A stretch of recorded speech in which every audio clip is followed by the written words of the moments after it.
met in heaven with abaduteranyirije hano. Mwanyemera tukabakomera amashyi aho bari bashobora kuba batatureba, ariko munyemerere dukomere amashyi Papi Clever na Dorcas. We can do better than that, guys. Twarenze aho ngaho.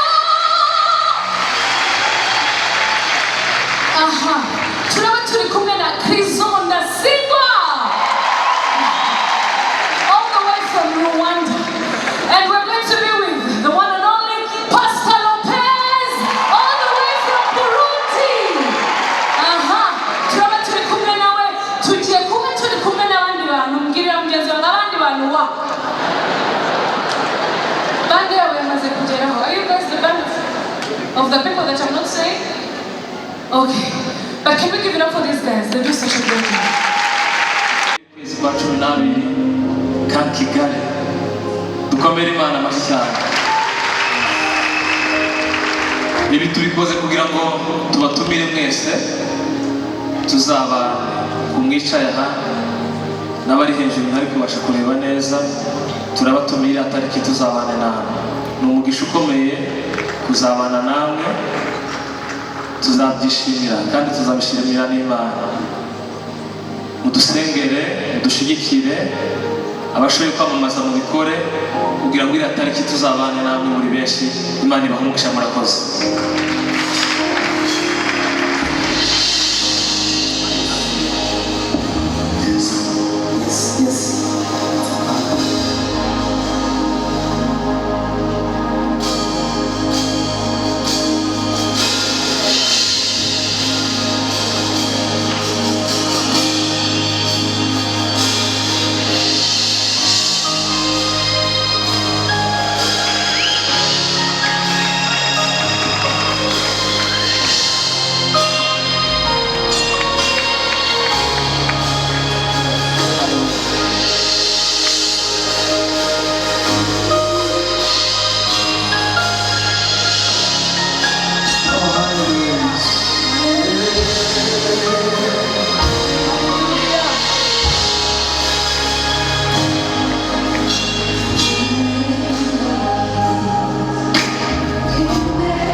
Époux d'une femme belle. Oh mon Dieu.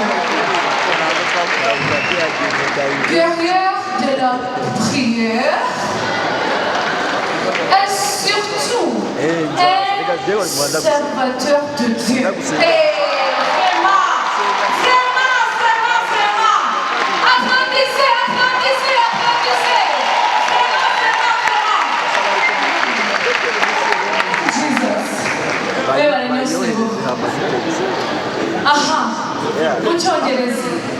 He's a man of faith. Can we make some noise for that?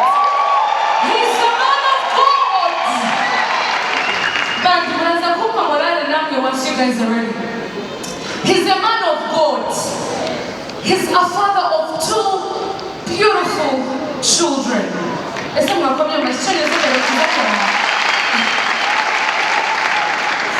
And he's a husband to a very beautiful woman.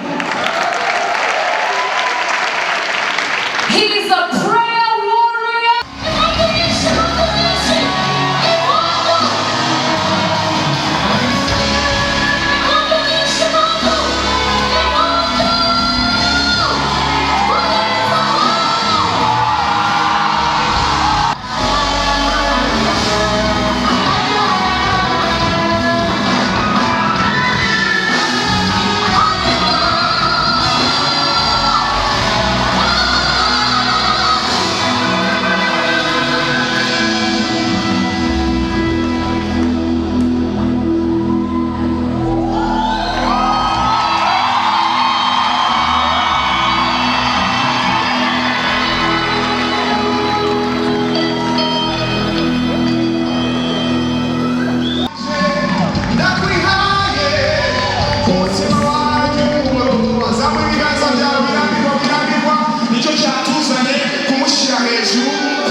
Jesus, we are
Silenzio introduciamo.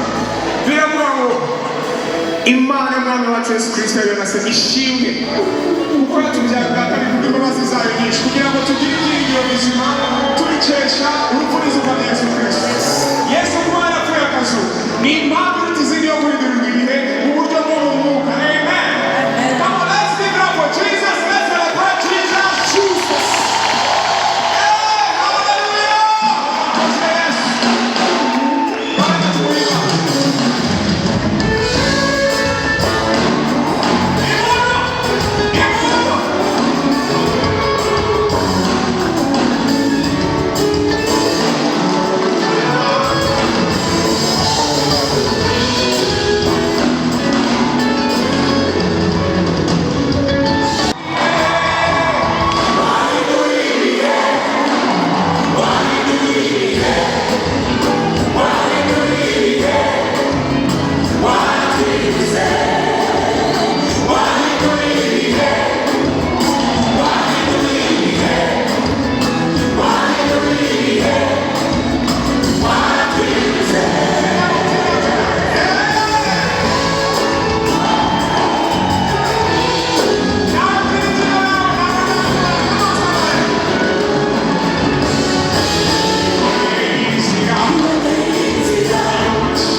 wakimbije amen. Nibaza na kosa turiko yitwa n'ibintu biva mu ijuru. So Imana ikimbije hari ibintu byabaye. Let me tell you, nta buzima bwawe bwasigaye bwo bwari bumeze. Ushobora kwibaza kubera iki nuko tutabona